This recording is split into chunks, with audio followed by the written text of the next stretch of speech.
जय श्री कृष्णा। आपके अपने लड्डू गोपाल कृष्णा ब्लॉग चैनल में स्वागत है। व्रतों में एकादशी को प्रधान और सब सिद्धियों को देने वाला माना गया है। मार्गशीर्ष माह के कृष्ण पक्ष की एकादशी तिथि को उत्पन्ना एकादशी के नाम से जाना जाता है।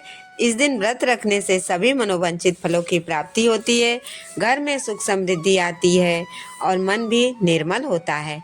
मार्गशीर्ष माह के कृष्ण पक्ष की 11वीं तिथि को ही भगवान विष्णु से एकादशी तिथि प्रकट हुई थी, इसलिए इस दिन उत्पन्ना एकादशी का व्रत रखा जाता है और इसी दिन से एकादशी व्रत करने की शुरुआत हुई। एकादशी का व्रत आरोग्य, संतान प्राप्ति और मोक्ष प्राप्ति के लिए किए जाने वाला व्रत है। किसी भी तरह की मानसिक समस्या हो, इस व्रत के प्रभाव से दूर हो जाती है। जन्मांतर के पाप नष्ट हो जाते हैं और अंत में मोक्ष की प्राप्ति भी होती है। जो कि भक्त अपने जीवन में पहली बार एकादशी का व्रत प्रारंभ करना चाहते हो, उन्हें उत्पन्ना एकादशी के दिन से व्रत प्रारंभ करना चाहिए। कथा के अनुसार एक बार भगवान श्री विष्णु और मोर नामक दैत्य के बीच भीषण युद्ध हो रहा था। युद्ध के बीच में भगवान विष्णु जब थक गए तो वह बद्रिकाश्रम में गुफा में जाकर विश्राम करने लगे।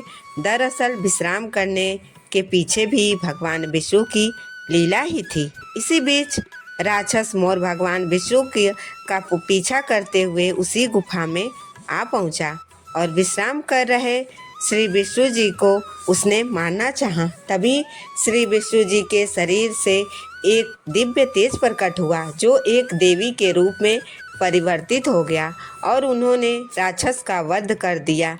जिस दिन ये घटना घटित हुई वह मार्गशीर्ष माह के कृष्ण पक्ष की 11वीं तिथि थी। देवी भगवान विष्णु बहुत प्रसन्न हुए।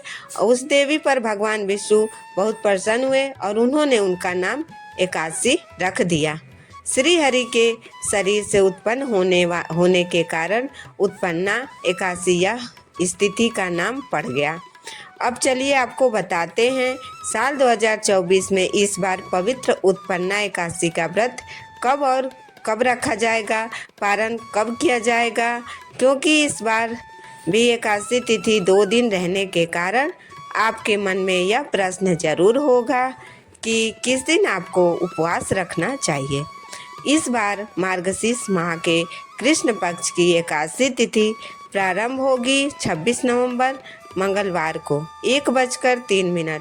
सुबह से देखा जाए तो यह सोमवार की मध्य रात्रि का समय होगा और एकादशी तिथि की समाप्ति होगी 27 नवंबर बुधवार को सुबह 3:47 पे।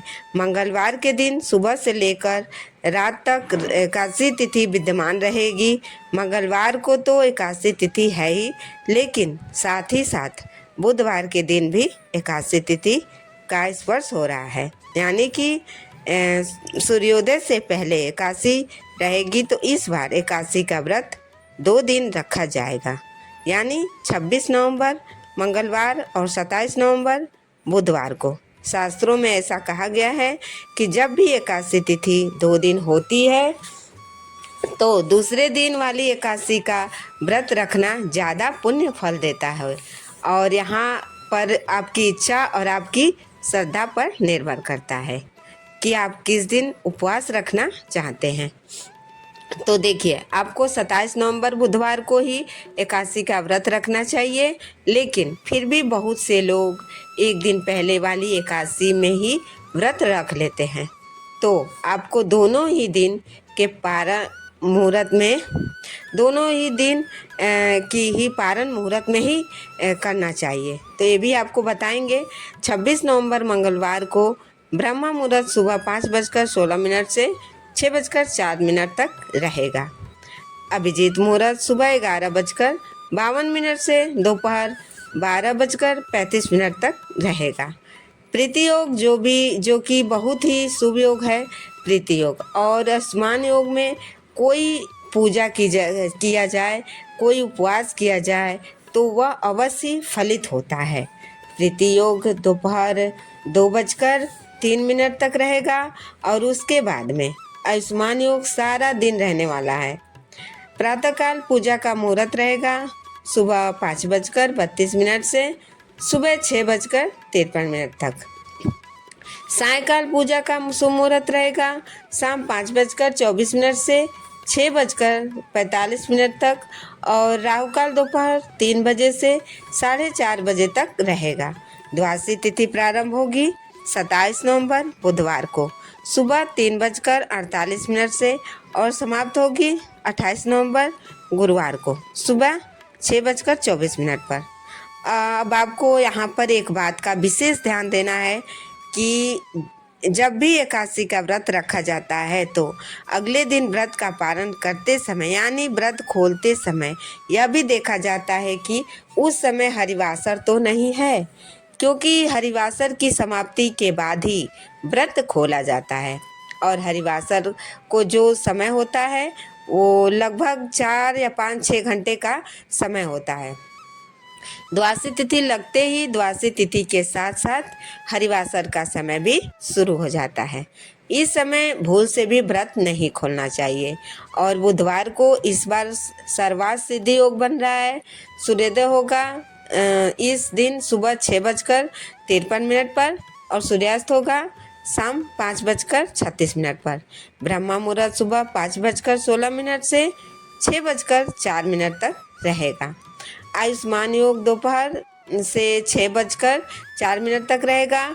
आयुष्मान योग दोपहर 3:13 तक रहेगा और बाद में सौभाग्य योग सारा दिन रहेगा। हस्त्र नक्षत्र सुबह 4:34 तक और बाद में पूरा दिन चित्रा नक्षत्र रहेगा। बहुत ही शुभ दिन रहने वाला है आपकी पूजा का। आपका व्रत अवश्य फलित होगा। राहु काल दोपहर 12 बजे से 1:30 तक यानी कि 1:30 बजे तक रहेगा।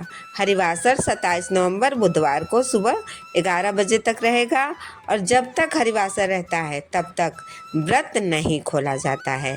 तो जो लोग 27 नवंबर बुधवार को एकादशी का व्रत खोलेंगे वह हरिवासर के समय भगवान की पूजा कर सकते हैं, भोग लगा सकते हैं, दान दे सकते हैं, लेकिन शुभ मुहूर्त में ही आपको व्रत खोलना होगा। 27 नवंबर बुधवार को दोपहर 1:31 तक का जो समय है वह व्रत खोलने का यानी व्रत पारण का शुभ मुहूर्त रहेगा। इसी समय आपको अन्न ग्रहण करना चाहिए। और जो वैष्णव भक्त हैं, जो लोग बुधवार को व्रत रखेंगे, उन्हें अगले दिन यानी 28 नवंबर गुरुवार को सुबह 6:53 से 7:36 के बीच में व्रत खोलना है। हालांकि इस समय त्रयोदशी तिथि प्रारंभ हो चुकी होगी, लेकिन त्रयोदशी तिथि के प्रथम पहर में व्रत खोला जा सकता है। अब आपको जिस दिन भी एकादशी का उपवास करें उसी दिन आपको एकादशी के दिन और ठीक एक दिन पहले दशमी तिथि के नियमों का पालन करना चाहिए। दशमी तिथि के दिन लहसुन प्याज का सेवन ना करें और तुलसी दल दशमी तिथि के दिन ही तोड़ लेनी चाहिए और व्रत ब्रह्मचर्य का भी पालन करना चाहिए दशमी तिथि से ही। और ये रही उत्पन्ना एकादशी का व्रत का नियम विधि जानकारी। हमारी दी हुई जानकारी आपको अच्छी लगे तो चैनल को लाइक और सब्सक्राइब ज़रूर करें। जय माता दी।